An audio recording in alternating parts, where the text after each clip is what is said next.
Hello, everyone, and welcome back to the Hammer Territory podcast. This is episode 295. My name is Brad Rowland, and I'm joined on tonight's podcast on a Sunday evening in our traditional time slot by Scott Coleman. Scott, I'm not going to ask about the NFL. How are you? Hello, Brad. I have to say, before we officially started recording the show, for those watching on YouTube, Brad's name in the lower third was changed to Sad Falcons Fan. I poured one out for Brad before recording. We are not going to talk about the game today. And officially, Brad, it is the offseason for Major League Baseball. I think the last time you and I did a podcast, we were still kind of in that purgatory period between the World Series and the offseason officially beginning. As of Sunday night, there has not been a damn thing that's happened transaction-wise for the Braves or anybody else in baseball. But I don't know, maybe in the next week to 10 days, we'll start to get some movement, maybe an early signing, maybe some trades. There's usually a little bit of activity before Thanksgiving. Yeah, it will start to heat up a little bit. And just to say at the top of the show, if people are new to the show, we will not usually open with football talk, but it was a rare occasion where I am a Falcons fan, Scott is a Colts fan. We don't usually square off, Scott and I, on sports. Our other co-hosts, Steven and Sean, are like rivals in multiple sports, whereas Scott and I are really not. So it's a rare occasion. The Falcons should have won today. We'll leave that alone for now.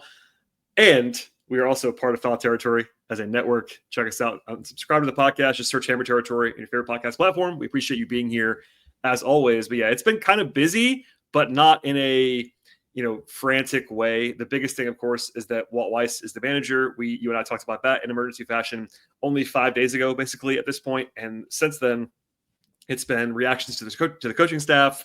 The most recent show on this podcast feed was Steven and Sean talking about a pretty major day of contract decisions only 3 days ago now, with Tyler Kinley and Pierce Johnson not having their options picked up, for example. Listen to that show for a deep dive on that. But we'll get to some later on. We'll get to some of the internet's MLB free agent predictions. It's always a fun game for sickos like us to go through the kind of three major projections at MLB Trade Rumors, Fangraphs, and ESPN. They kind of go with their top 50s, et cetera, with like actual dollar projections. We'll get to that later on. But first, there actually is some news in between our last recording and now. The Braves have added, they have not finalized yet, keep that in mind, but they have added more to their coaching staff. So on Friday, they put out there that Tony Mansolino is the new third base coach, and JP Martinez is the new bullpen coach for the Braves.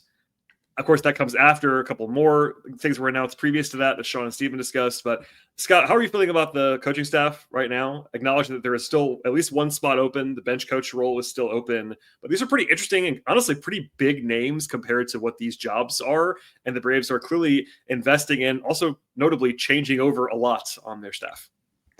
Yeah, so we will dig into Tony Mansolino and JP Martinez a little bit more in just a moment. But I want to say something, Brad, off the top.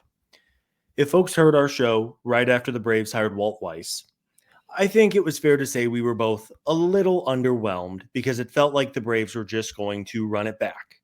And at the time, I at least felt, based on some of the messaging, that the Braves might just kind of run it back with a lot of the coaches, from Rick Kranitz to Tim Hires to Eddie Perez, Freddie Gonzalez, Tom Goodwin.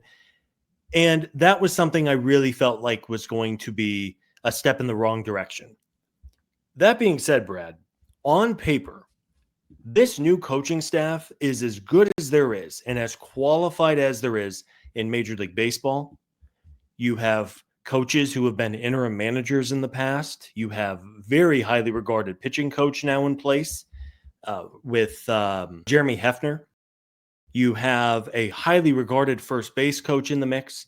And now your bullpen coach, JP Martinez, is a former pitching coach for the San Francisco Giants, and the Giants have thrown the ball really well.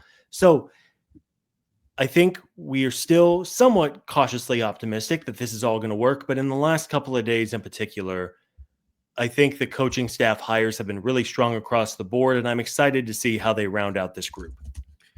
Yeah, I think that's fair. We were relatively underwhelmed, you and I. We were not killing it either. Like, there are people that were much more negative than we were about the hire of Walt Weiss.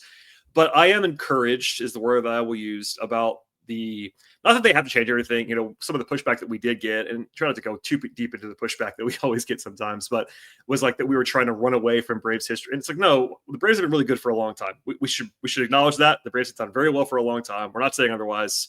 you should embrace that.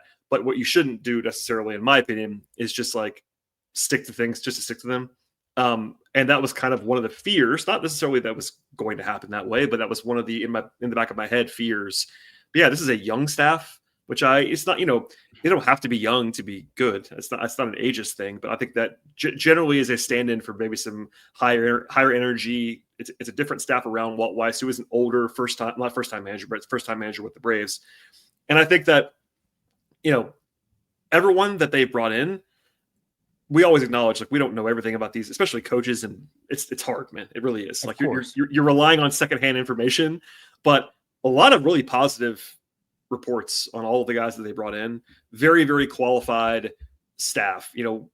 Our guys, Steven and Sean, talked about Hefner and Richardson already, but Hefner has been wildly praised across the board, basically, for his working with the Mets. And it's always a good sign when Mets fans are mad that they're losing a coach, which definitely was the reaction that I saw. I'm pretty sure you saw the same thing I did.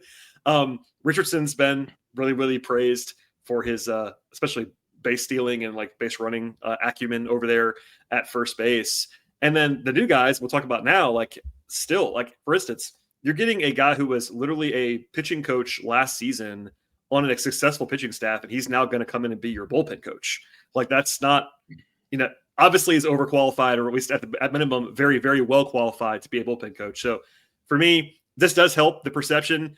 In the end, we did say this a number of times in our last discussion, you and I, but in the end, you got to win. That's kind of all that matters. But as far as vibes and attitude, yeah, I think it's fair to say I feel a little bit better now between the hires, and also, like, I don't know about you, people in my life, people that I know are around the team, and like some of that's maybe spin. I've certainly my guard's always up to not be spun by people around organizations. And I mean that on the basketball side, football side, or whatever. My guard's trying to be up on that. But I do think that all the positive reports that I've heard, you can't help but be a little bit more encouraged than you were 5 days ago. Yeah, absolutely. And let's talk about these two new coaches the Braves have announced. JP Martinez is the bullpen coach one more time. And Martinez has been with the San Francisco Giants since 2021. He was an assistant pitching coach with San Francisco from 21 to 24. And then he was elevated to the full-time pitching coach in 2025. And sure, JP Martinez is not the only reason why the Giants have been a really good pitching squad the last couple of years. But, since 2021, the Giants rank 7th in team ERA, 1st in FIP, and 2nd in XFIP over those 5 years, with Martinez as the assistant pitching coach and now pitching coach. That's encouraging. And truthfully, this guy feels overqualified to be a bullpen coach. And I'm curious to know if he and Hefner are going to work in tandem, or what that dynamic will be. But again, man, on paper, this is a really strong group on the pitching side for the Braves. And I mean, the Braves pitching has been so good the last few years. Losing Rick Kranitz was a legitimate loss. And hopefully there's a new voice in the room, or voices in the room, who can really kind of help advance this pitching staff that has otherwise been really good the last few years. For sure. Like, I think that is one thing that is a little bit not scary, but Kranitz, we know is really good. Like, that's the thing about Rick Kranitz. Like, he's extremely respected. The results have been really, really good. That was the one area of the staff where it was like there's a little bit of, maybe not fear, but like anxiety about not having Rick Kranitz, because we just know what he is and it's been established and he's good. But going out and getting Hefner and now Martinez, that's as good as you can realistically do to replace Rick Kranitz. And they've gone younger. It's different. I get all that. There's uncertainty because of that, but I'm certainly in the encouraged side of things on that. And, Mansolino was just an interim manager for 100+ games. Like, what was your reaction to that? Because, that was the Freddie Gonzalez role that they brought in Freddie midseason. That was the whole thing there. And I get why they did that. It was a good Band-Aid on what was definitely a problem at third base prior to that. But that's traditionally been, third base coach has been traditionally a role that has some gravitas to it. A lot of former managers, or Ron Washington, of course, was a former manager who was at that spot for a long time with the Braves. It's a relatively prestigious role. Usually works with the infielders, for example. But Mansolino was, again, just a manager, and I think like that was a pretty good addition from what we could see on the outside. Yeah. So on Saturday night, I was doing what anybody does on a Saturday night.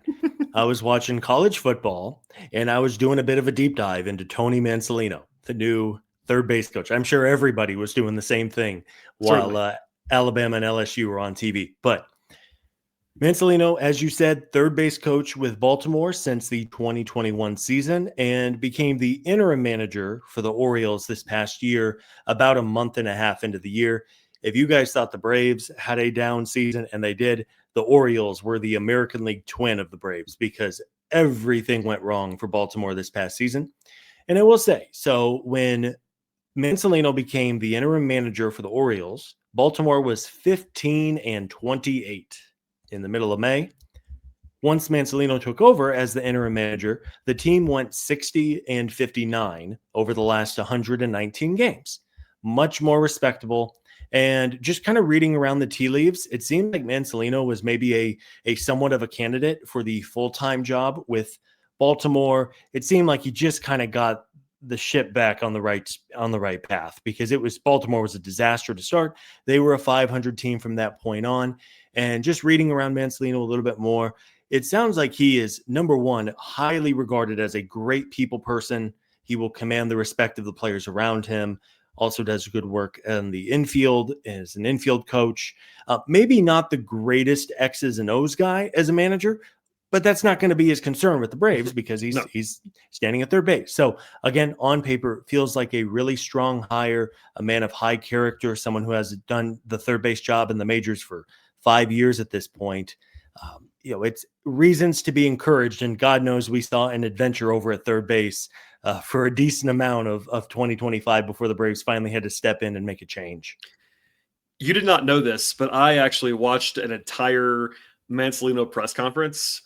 His postseason, like the manager postseason presser, basically, the Orioles had put it on YouTube in full, and I watched the whole thing to try to get a feel. Obviously, it's day to day. I hope we're not talking about third base coach.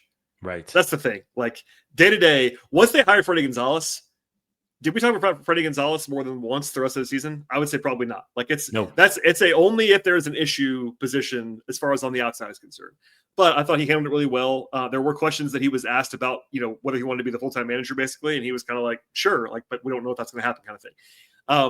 I thought he handled it well. It's one press conference, but you and I are not so far apart in doing weird prep for third base coaching hires. But yeah, I'm encouraged, man. We don't want to go overboard about it. I don't think that you should change your entire read of the organization based on who they're hiring to fill out Walt Weiss's staff.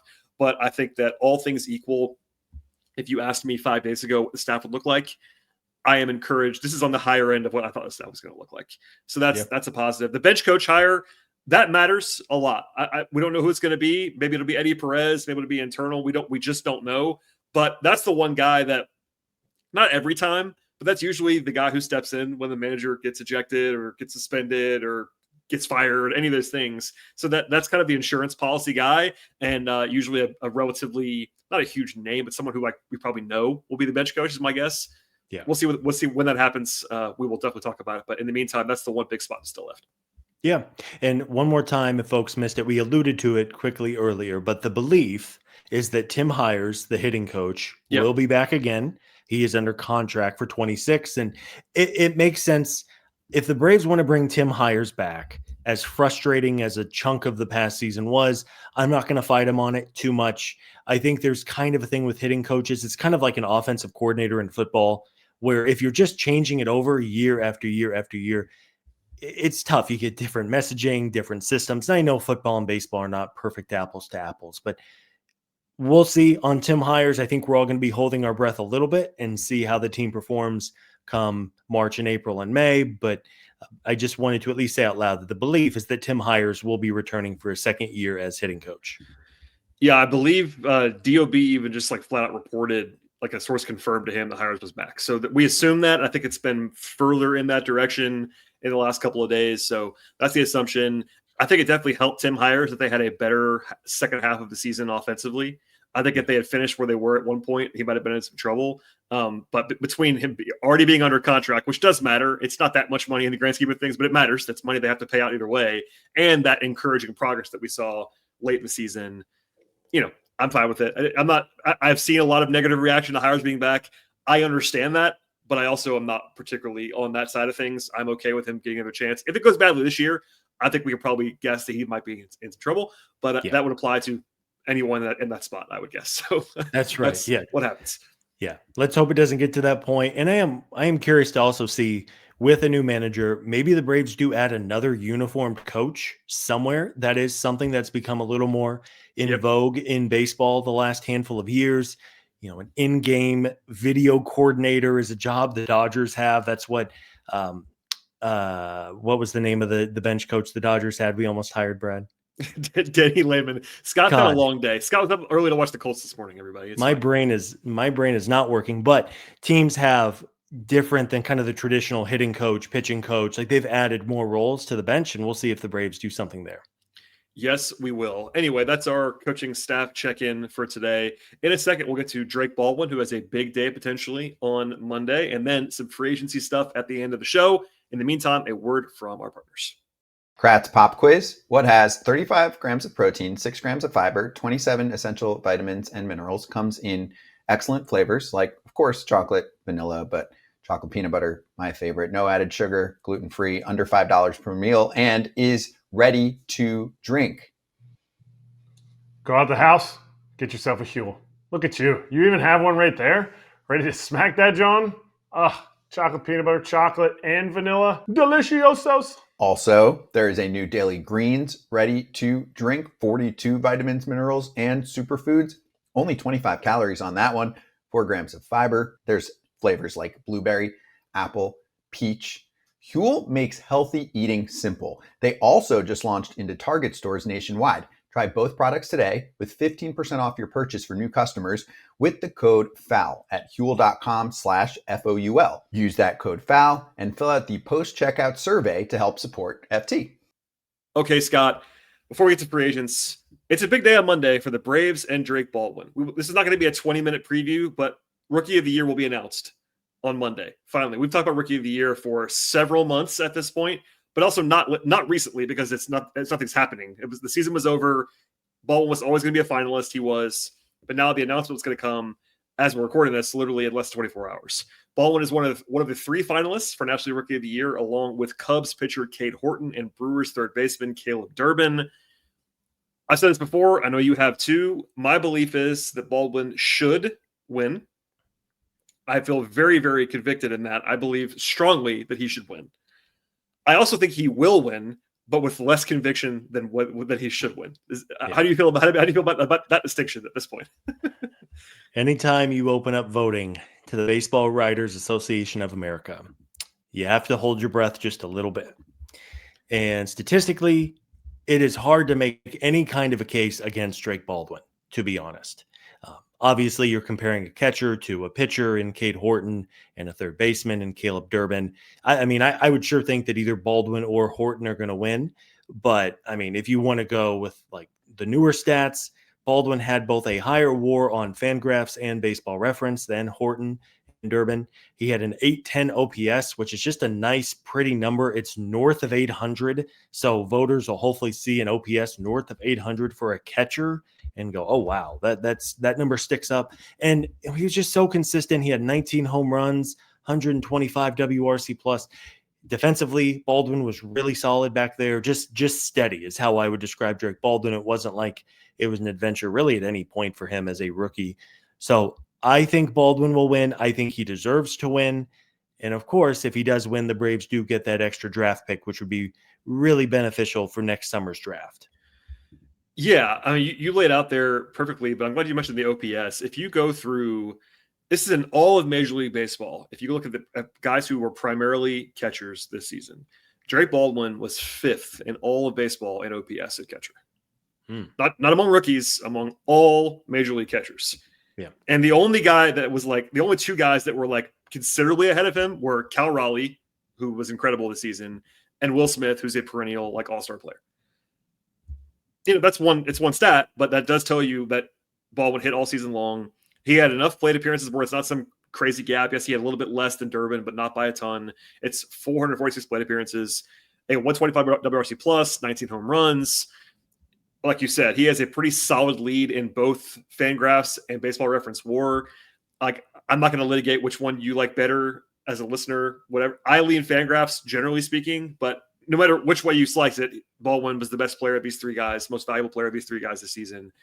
And you're right. The betting market that we covered during the season, Horton was higher than I think he should have been. And that maybe is an indicator, but also I'm glad you brought this up. Like, this is a 30-person baseball writer panel, and it's not even known until the end of the season who it's going to even be.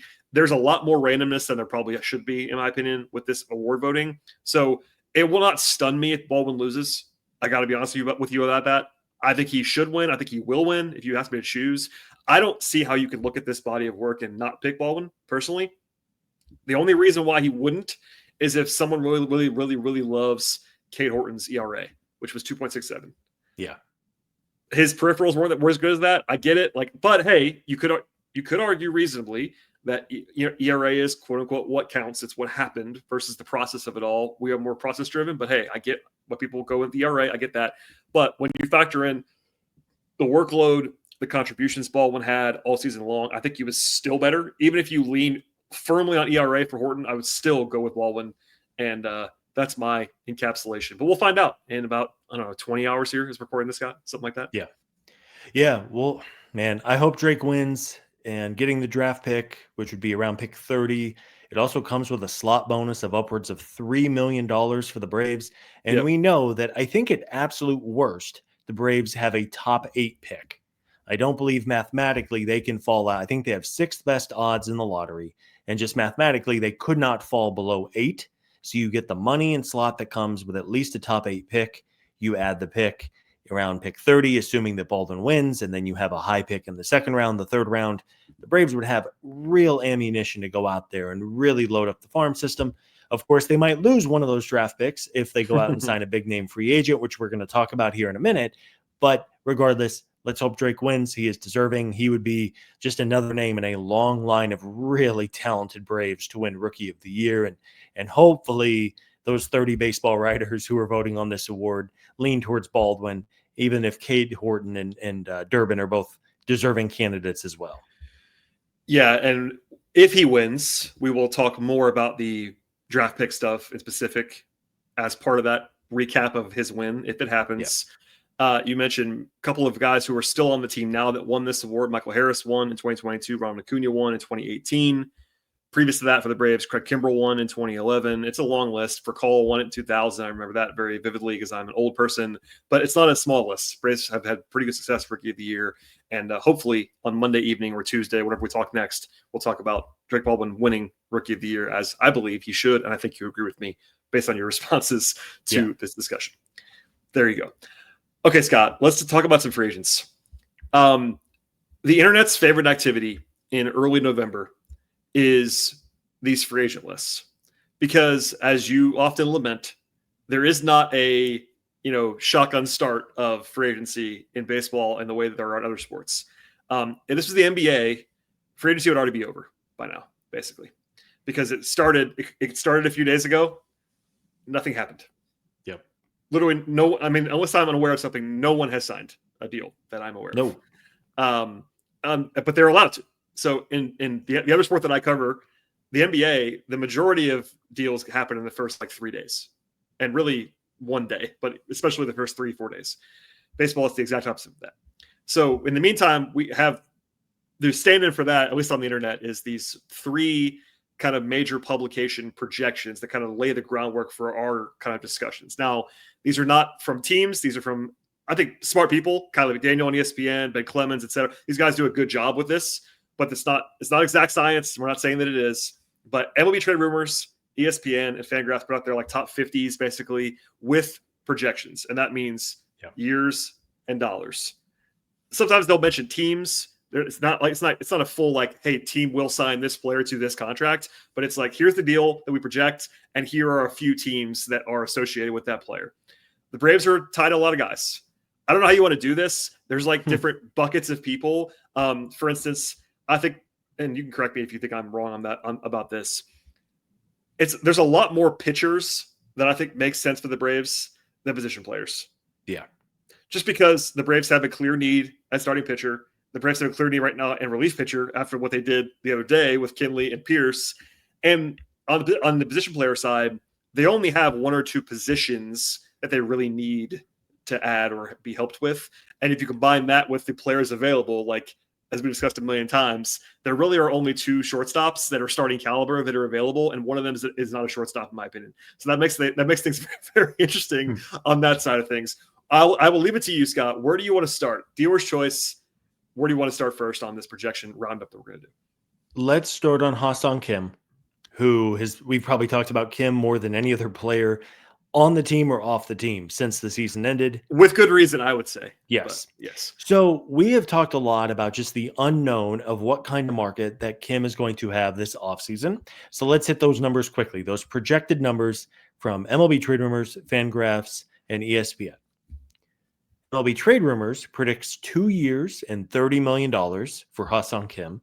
And actually, 3 of the 4 writers who weighed in on the exercise with Trade Rumors picked the Braves to sign Ha-Seong Kim. So 2 years and 30. Fangraphs similarly had 2 years and 26 million. And ESPN actually had 1 year and 16 million. My big takeaway from that, Brad, I know we've talked about what is a crazy deal for Kim and where is the limit for him. And again, these are just projections. Players will beat them. Players will underperform them. But those numbers are nowhere near the $100 million figure that's kind of been talked about for Ha-Seong Kim. I mean, 2 years, $30 million, that would be a grand slam signing for the Braves, even at $15 million a year, even if they did another year, even at 3 years and $45 million. Sign me up, man. Like, Kim would at least be your shortstop for next year. You could move him to second base if they move on from Ozzie Albies. And at $15 million, sure, 20 years ago, that was a lot of money. But, I mean, that is the going rate for like a starter in Major League Baseball. It's hard to sign a every single day position player for, I mean, even $10 million is hard to find. That feels like a really fair deal, and hopefully one the Braves can lock down with Kim. Yeah, I agree. I have thought it was a little bit interesting that some of the people that are a little bit closer to the Braves side of things, like Braves-focused media, have been projecting some pretty outlandishly high numbers on Ha-Seong Kim, and then you see these numbers come in, and I don't know which side's right, to be 100% truthful. I don't know. Maybe there is a Scott Boras 4-year, $80 million deal sitting out there for Ha-Seong Kim that I don't know about. That's definitely possible. But the split I found interesting between what the national folks are saying and what people are like maybe forecasting for Ha-Seong on the high side. I don't know which one is true. I'm with you though. If it's 3 for 45, I'd be okay with that. I wouldn't be overjoyed, but I'd be okay with it. If it's any of these projections, 2 for 30, 2 for 26, 1 for 16, yes, and yes for me. I am not, at the same time, I'm not telling you that Ha-Seong Kim is some awesome player. I think he's a starter. There are some injury concerns. Defensively last year, he wasn't his best self. He is not a player without flaw. If he was, he'd be getting a lot more than this. Keep that in mind, everybody. But I think given the options, given the situation the Braves are in, given my feelings on Bo Bichette's defense, all those things and by the way, what it costs to trade for shortstops, any of that stuff, I would pay Ha-Seong more than this. Like, if it was honestly, if it was 2 years and like 36, I would still do it. 18 million a year, cool. Shorter term deal, fine. Sign me up. 2 for 40, I wouldn't lose my mind. Because guess what? 2-year deal, shorter term, very Alex. I don't know. We will not be this long on all the other players, but I think Ha-Seong is again, like you said, the most interesting of all of them because of the Braves' clear and glaring, and the Braves have many needs, but the number one need on the entire roster is shortstop. It's not a huge surprise. Look at the roster right now and tell me it's not shortstop. I would look at you funny. Yeah, it's absolutely shortstop. And let's talk about Bo Bichette briefly. Bichette is going to get paid big time, although there was a pretty big discrepancy from the 3 projections on Bichette. So Trade Rumors, 8 years, $208 million for Bo Bichette. Fangraphs had 7 years and $203 million, Brad. 7 years and about $30 million a year for Bo Bichette. ESPN was much more muted, 5 years and 130. Man, Bo Bichette's a really good player, but the defense scares me. And I mean, 8 years to Bo Bichette is lunacy. 6 years feels like one too many, probably. If Bichette's market does not materialize somehow and it's in that 5-year range at like 25 million per, I would at least make a phone call if I'm Alex to feel it out. But I agree. I would definitely lean more. I don't know if he's going to get 200 million, that big round number of $200 million. That is a boatload of money. You better be getting a star. I know that salaries have gone up and they're only going up. If you put $200 million guaranteed into Bo Bichette's name, I don't know if any GMs are going to do that. Maybe if they're really desperate, but yeah, that's kind of my take on it. I don't think Bo Bichette's going to be a Brave, but if his market maybe doesn't develop, or if some of the big suitors for him go elsewhere, then stranger things have happened. Yeah, 5 for 130. I think people probably assume that I don't like Bichette at all because I've mentioned the defense a lot. I think that's the kind of deal where you have to make the call, and also I still wouldn't play him a shortstop. That's just a hey, we got to figure out something for Ozzy Albies kind of contract, or what else could Bo Bichette do kind of contract at 5 for 130. He could probably do it for 2026, maybe 2027. But I don't want to watch that, but I understand what you're saying. I don't want to watch him play shortstop. Hey, if he carries an 850 OPS, true, maybe yeah, it's true. Give and take. But yeah, 100%. I think we've said we're well documented. If Bo Bichette signs with the Braves for a reasonable deal, we'll come on. We'll be pumped because he's a really good hitter. But ultimately, I think he's going to go back to Toronto, quite honestly. He certainly could, and I think he'll have some offers, especially if you buy the defense being okay. Every reason to pay him a lot of money because he's a good hitter who's also pretty young by free agency standards. He's not. I think he's 27. He's pretty young. Yeah. Anyway, more to come in a second. We will get to other hitters briefly, and then a lot of pitchers who might have at least make some sense to the Braves. We'll get into all of that and more after a word from Herders. All right, Scott, a couple more hitters to talk about. These guys are, I think we probably assume, less likely than others around the Braves, but you pulled some names. One of them, I'll do the boring one just to throw it out there. Marcell Ozuna made a couple of these lists. You might have heard of him. He's a former Brave. I thought it was interesting. He was projected to get $15 million annually on both lists that he made. One of them was a 1-year deal. One of them was a 2-year deal. This won't surprise you, Scott. If the Braves give Marcell $15 million, I'm going to be very unhappy. Yeah, I would too. I don't think so. If he has no market and other things have fallen apart, then maybe you could do. I mean, I might give him half of that. I think half of that would be what I would want to do if I want to do something at all, because I just don't think the Braves. I don't think he's good enough anymore to warrant being a every single day DH. Yeah. And if you're paying him that, he's got to play every day. That's the plan. You don't pay a guy $15 million unless you're the Dodgers. You don't pay a guy $15 million a year to be a part-time player. That's what I would say. And I think Marcell's still honestly a pretty good hitter. I really do think he's a valuable hitter, but not a every single game hitter. And we know he can't play defense, so that's what he would have to be. And then the other two big hitters, Kyle Schwarber got big time projections, and Schwarber is older, but he of course he's going to get MVP votes in a couple of days here. But Schwarber, anywhere from 3 to 5 years and upwards of $100 million. I mean, it's worth a phone call if I'm Alex Anthopoulos, but I'm guessing that the Phillies or another just absolutely starved for offense team is going to give probably a reckless contract to Schwarber. The most guaranteed money that any of the three sites gave Schwarber was $135 million over 5 years.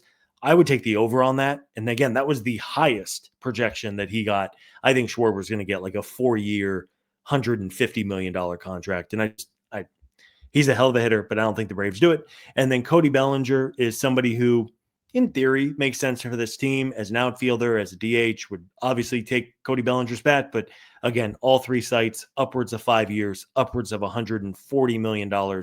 When the Braves don't have like a screaming need for an outfielder, I just don't think it's going to be the Braves. Yeah, I still do think I am more interested in a big time, middle of the order hitter who probably has to be an outfielder, given where the Braves are. Then most people seem to think that the Braves could be interested in that kind of player. I like that idea better than most people do. If it's Cody Bellinger, it's Cody Bellinger. I doubt it. To be very clear, I don't think it's going to happen. But I would be probably more intrigued by that than some. I think that is a bigger need than some Braves fans think that it is. But I get that it's expensive. And Alex has, to this day, as we always say, Alex has never given out a deal like this to anyone externally. And even his internal contracts have been, is it still $22 million is the most he's ever paid to anyone? average annual value. I believe that's true. 22. Roughly. That's the Ish. ballpark Alex likes to work in. Yeah. He's never gone above that, and I would be surprised if a player like Bellinger or a player like Schwarber got less than that, or even that number. So that means he'd have to go to a different level. Maybe one day he will, I would guess, but maybe not this winter. All right, Scott. That's not a full-on list of all the hitters, but this is going to be, it's a podcast. We can't talk about all of them in one space. The pitchers, man, there's a lot of these guys. We don't have to talk about all of them individually in deep dive fashion, but if you want, we can kind of hit on the kind of tiers of dollars. Does that make sense as a grouping exercise? That was your idea. I will give you credit for that. there's a lot of starting pitchers available, and Yes. two, they're in big ranges, like guys who are going to get 25 million, 30 million a year, and then guys who are going to get like 1-year deals that might be of interest as well. So there's a wide range here. There are, and there's actually a pretty big like Bravesy range of starters. And what I mean by that is like short-term but high dollar, which tends to be what Alex likes to do, short-term deals. But before that, there is a 3-pitcher tier. Really, the top 2 were kind of in their own tier, but Framber Valdez, Dylan Cease, and Ranger Suarez are all projected to get 9-figure contracts by these services. Valdez in the 5 for 150-ish range. Cease, a longtime friend of the podcast, MLB Trade Rumors actually gives him 7 years and 189. Ooh. That's a high number. The rest of them were in the 5 150 range, like Valdez. And Suarez is a little bit lower, but it's still like 5 for 115 or 5 for 130. Like it's $20+ million a year for 5 to 6 to 7 years on these guys. Anything strike you besides the Cease number that is interesting to you? Because look, there is a dream scenario out there for a lot of Braves fans that the Braves might just go out and say, finally, we will spend money on one of these guys. I will believe it when I see it. But what is your reaction to that trio at the top? Yeah. I think if I had to rank them, least likely would be Framber Valdez. He just doesn't feel like a Brave. Am I off there? He just doesn't feel like... I agree at that, especially if this is the price point. I can't see the Braves doing that. I think you probably heard things that I've heard too. I've long thought that if they were gonna do this for a free agent, it would be Cease. Yeah. But even then, he's not paying 189 for Dylan Cease. I'm pretty sure about that. So I was gonna say, so if Dylan Cease we'll split the difference from Fangraphs and ESPN, 5 years and $150 million. That's $30 million a year for Dylan Cease. It's a lot of money. That is a lot of money. It's a lot of years to commit, but I'm not going to sit here and lie, Brad. If we got the blue box that the Braves signed Dylan Cease, who, when he is right, is a bona fide ace, and you think about him with Chris Sale and Schwellenbach and Strider, I mean, dear God, I mean that would be so much fun to add Dylan Cease and all of his strikeouts. But yes, it'd be very fun. Yeah. Also, you don't care about this because you're not. He's also from here. He went to school here. Like there's lots of boxes that Dylan Cease would check that are Bravesy boxes, except for the $30 million a year thing. Yeah, and he's a Scott Boras client, which is not a total roadblock, but it is an impediment to some level. And then, of these three, though, Ranger Suarez is interesting to me. And I don't have to tell people listening to the show just how good this guy is. I don't know how he does it. He just hums 90-mile-an-hour fastballs and cutters and God knows whatever else, and nobody hits him hard. Yep. And every year Suarez has not made 30 starts, but he always makes like 25 or 26. Maybe that's by design by the Phillies to keep him a little fresh with their pitching depth. But, if Suarez is going to be around 5 years and 110, 120 million, I think of this group, that's probably the most appealing to me. Not only would you be taking him from a division rival, but Suarez, because he does not rely on throwing 98 to be successful, in theory, he might age a little bit better. And while he's never been someone who's made 30 starts and thrown 200 innings, he has been largely durable, does not have any big elbow or shoulder problems that have popped up over the years. So Suarez is really interesting to me, and I would be thrilled if they added him. Yeah, I agree. He excels in limiting hard contact. He's elite at that, like truly elite at that one particular aspect. So I'd be in. He's a little bit cheaper than Cease and Valdez, at least by these projections. He's kind of halfway between the top two and the next tier of at least the projections, which is Michael King, an old friend of yours. I know you've been a Michael King guy for a while. And then Zach Gallen, who I know plays in your always has played in your backyard in Arizona. Yeah. That's a weird one, Zach Gallen, because it's all over the place on him. I mean, I guess even King, there's one projection that hasn't been taking the qualifying offer, which is a big difference from like 4 for 80, which is the other projection on Michael King. But these guys are kind of in their own tier too, because they're the only ones projected to get more than 3 years by several of these outlets at that like $20 million a year figure. Like 480 is like the mid-tier like projection on these guys. That's a lot of money too. And Gallen has been an ace. Yeah. It's been a while, but he has been. King kind of never has been, but he's been really good, like a really good number 2 kind of guy, basically, that kind of quality of pitcher. I know how you feel about Michael King in general. Are you still on the train? I'm on the Michael King train, although the one concern is that he has basically had one great year as a starting pitcher. It was in 2024. Yep. And he was terrific. Michael King was fantastic. But that's kind of it. And he's had elbow problems. He's had a shoulder problem. It was a pinched nerve, which is odd, but I'm not a doctor. I wouldn't imagine a pinched nerve would linger. Also had a finger problem a couple of years ago when he was with the Yankees. So King does not necessarily scream durability, which is what we have talked about the Braves needing with the injury risk that comes with Sale and seeing all the injuries that just happened this past year. But if Michael King is on the mound, I feel confident he's going to be really good and really effective. If he gets like a 4-year, $80 million deal, that's probably my cap for him. And then, with Zach Gallen 2-3 years ago was as good as anybody in baseball, but he did not have a very good season, especially in the first half. He was really bad. It would feel kind of risky to me. I'm not a huge Gallen guy at this point, seeing just the way he's kind of fallen down.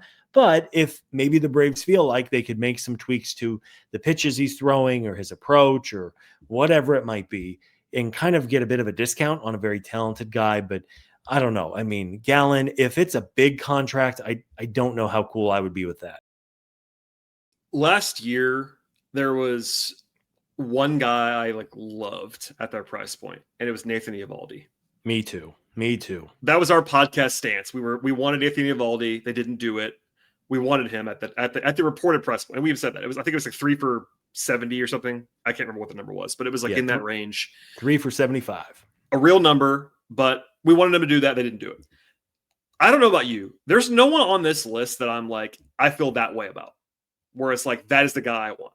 Now, there are guys that I would like at their price points. There's this next tier down that have, there's 5 guys in this next relative tier. And what I mean by that is they're projected to get between like 16 and $20 million a year on a 1 to 3 year contract. Like basically the number 3, kind of like number 3 starter money, $18-ish million a year for a relatively short contract. And they are these players. This is not in order. Chris Bassett, Shota Imanaga, Merrill Kelly, Brandon Woodruff, and Lucas Giolito. They're all kind of in that same general tier. Giolito's a little bit lower than the other guys, but he's kind of closer to them than the rest. Do you have a favorite in that group that's like, hey, I would do that at this kind of price point? Because they're all very different pitchers. Like Bassett is my favorite pitcher, but he's also old. Yeah. There's lots of give and takes on all of these. And, by the way, Imanaga Imanaga and Woodruff have qualifying offers attached, which makes them complicated. Yeah.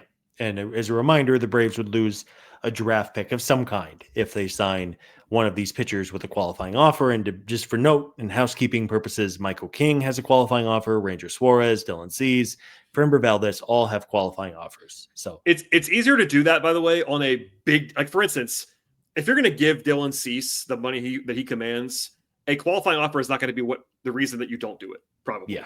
It's a much different calculus when it's like, oh, we're going to pay 2 years and $35 million for Brandon Woodruff and also give up a pick. Like that's kind of a different. Does that make sense? Am I making sense here? It's like it's just one more thing to add to it. Whereas like once you're in for 5 years plus and $100 million plus, the pick like it matters, but it's just like another thing to throw on the top. Whereas like giving up a qualifying offer to sign Imanaga to a 2-year deal is like a pretty big swing in the value, I think. And my issue with this kind of group, so let's take Imanaga and Woodruff out because I think there's a real chance they take the qualifying offer. And I just don't think the Braves are going to sign them and lose the pick. But, Chris Bassett, Merrill Kelly, Lucas Giolito, my big question to you, and we don't know the future, but could you see one of those guys starting game 2 of a playoff series? Ooh, game 2. I kind of don't. I mean, Toronto wasn't starting Bassett towards the end. They had him in the bullpen. They didn't trust him. They preferred to go with other guys towards at least in the World Series. My take, he's also old. Like Bassett's going to be 37 on opening day. Yeah, and like that's not Charlie Morton old, but it's old. That's Yeah. not like. I think he's the best pitcher of the 3. But you're right. I mean, he wasn't starting by the end. Also, Merrill Kelly is 36, 37 too. Like he's up there too. Like these guys are not young by any means. If you had said game 3, I'd have been like, yes. Game 2, I don't know if I would classify these guys as number 2 starters. I think you're paying these guys, this group, to give you depth. Sounds too pejorative. Strength in the middle of rotation. Like you're not gonna hang around. It's not gonna be your whole season's not gonna ride on them. They're not Spencer Strider upside wise. They're not Swallenbach upside wise. They're not Sale upside wise. These guys you're hoping to be 3rd starter quality guys. Which, by the way, people are always surprised when this kind of pitcher gets paid $17 million a year. Yeah, but that's what they're worth. I mean, it's honestly, I'm not doing this because it's me. It's kind of the Morton discussion we've been having for years. Not last year Morton, but before that, like before he was 40, like the late 30s Charlie Morton, where it's like, hey, he's not an ace anymore, but he is going to eat innings for you and make $17 to $20 million. And it's not sexy, but it's short term. The risk is not that high, etc. Yeah. And as you well know, doing this podcast with me for a long time, there's a giant split in the fan base anytime there's a pitcher like this. Because somebody's going to be like, wow, that's an $18 million pitcher to have a 3.8 ERA. Like, well, yeah, that's what this guy costs. I'm sorry. That's what they cost. Like if we got the push notification 5 minutes from people listening to the show that the Braves signed Merrill Kelly for 2 years and $34 million. I'm fine with that, by the way. Fine with it. It would be fine, but it wouldn't, it would be like, okay, cool. Like you're probably going to get an ERA in like the high 3s. He's not an ace. He's not going to be a Cy Young candidate, but there's value in a Merrill Kelly type or a Chris Bassett type. Selfishly, I hope the Braves aim a bit higher. I really do. I hope they're willing to spend the money or go out and make a trade for someone a little better than this. Yeah, but that's it. More like Alex. I mean, it's so funny because,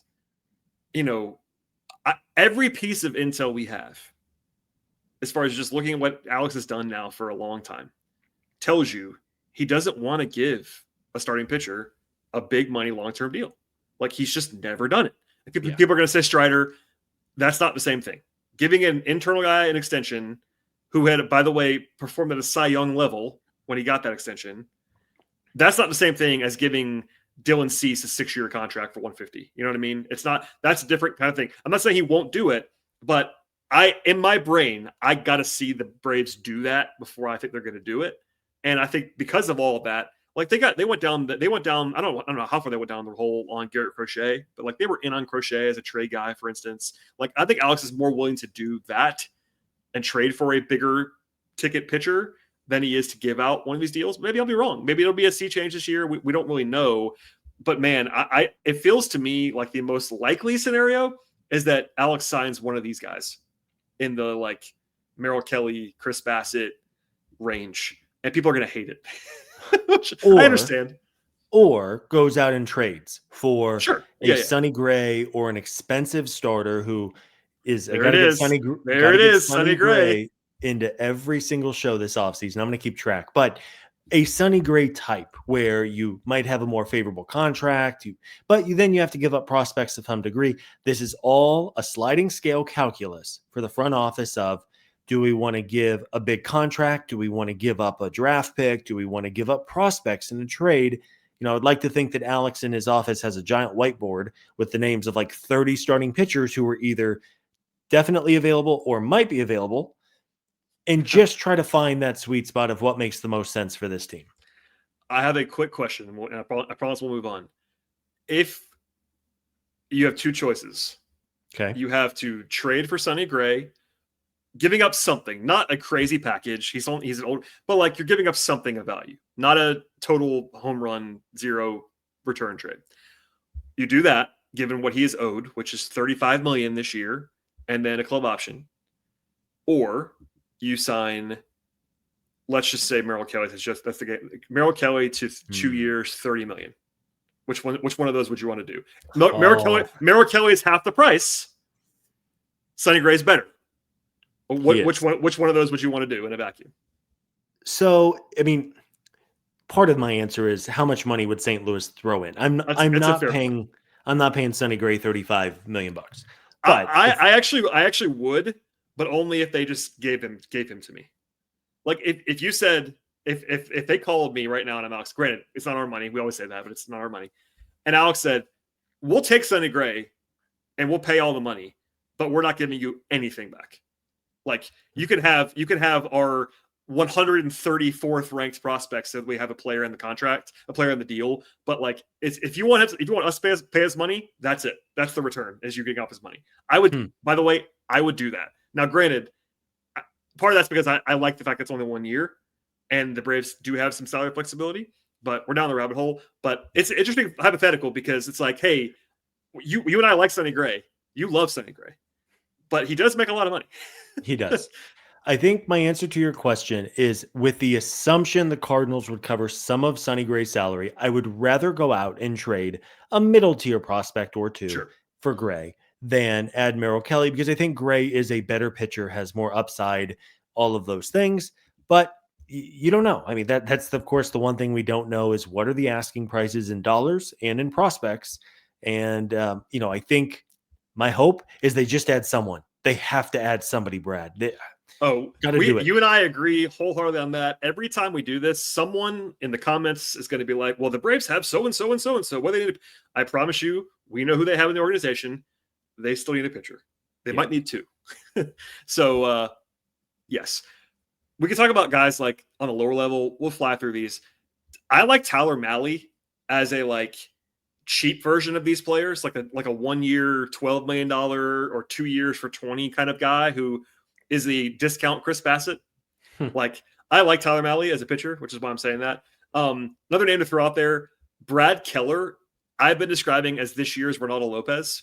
And what I mean by that is a former starter, turn reliever who kind of might start again. And he probably won't be as good as Ronaldo was in his first year starting again when he had like a 2 ERA. But Brad Keller is kind of like that swingy guy. And the Braves had some success with this kind of pitcher. Ronaldo, of course, Grant Holmes last year was kind of this realm of player. I would not be surprised to see the Braves in on Brad Keller. And his projections are like $11 or $12 million a year, which is not nothing, but that's a reasonable asking price for a swing pitcher, basically. Yeah, I think one of the trade rumors writers actually picked the Braves to sign Brad Keller. So maybe a player worth going in and digging in on. Maybe we'll do a deeper dive. And obviously, if we ever hear a rumor that the Braves are in on Keller, then we will. No, at some point, we're going to dive into all these guys more than we have today. We're trying to touch on the entire list, which is why we're flying through these guys. But yeah, we will do some segments on these guys as it become interesting to us. Yeah. So I would hope the Braves aim higher than a Tyler Mahle or a Brad Keller, but maybe they can add two pitchers, Brad. We don't know how much money they have to spend. Yeah, I would like it if the second guy they added was Tyler Mahle or Brad Keller. That's kind of what I would be trying to do if I was the Braves. But lastly, before we get out of here, there were 6 names of high leverage relievers that got real contracts. Just in order of money, Edwin Diaz, who I think is not going to be a Braves guy if I had to guess, followed by Devin Williams, Robert Suarez, Braves' own Raisel Iglesias, Ryan Helsley, and Pete Fairbanks. Those 6 guys are like real high-end relievers with real high-end dollars attached to them. Anyone you want to talk about of those 6 guys? Raisel is obviously someone to point out. So Raisel is 2 years and between $9 and $13 million annually is 3 projections. Sounds right to me for Raisel Iglesias. Yeah, that sounds of that group like the best bargain, and also just familiarity with Iglesias, especially the way he finished the year. I mean, of this group, I think Iglesias is the most interesting. Devin Williams. So if Devin Williams gets 4 years and $68 million, which is what trade rumors thinks, no thanks. I'll pass. Unless the Braves have like $100 million to spend this offseason. But I don't think that's likely. That being said, if Devin Williams gets 2 years and $24 million or even 3 years and $45 million, which is what Fangraphs and ESPN say, I would take Devin Williams all day long as the new closer for this team. My guess, I lean more towards him getting like 4 years and $60-70 million. I don't think he's going to be a bargain, but an interesting name there. Edwin Diaz does not feel like a Brave.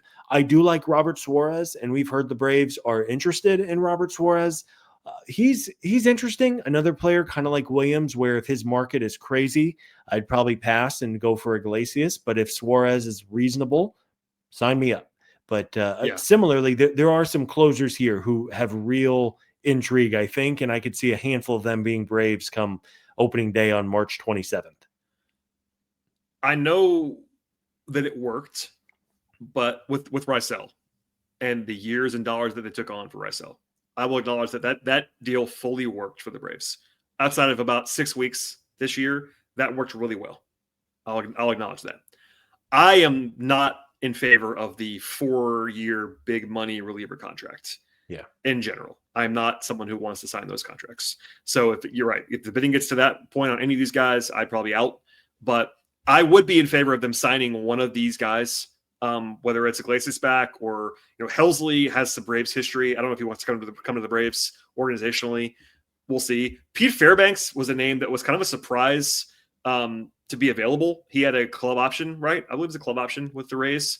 Yes. That they declined, kind of surprisingly. So that'd be a guy I would definitely give $9-10 million a year to. I'd be in on that. But the Braves are, listen to Sean and Steven for a deeper dive on this. But the Braves did.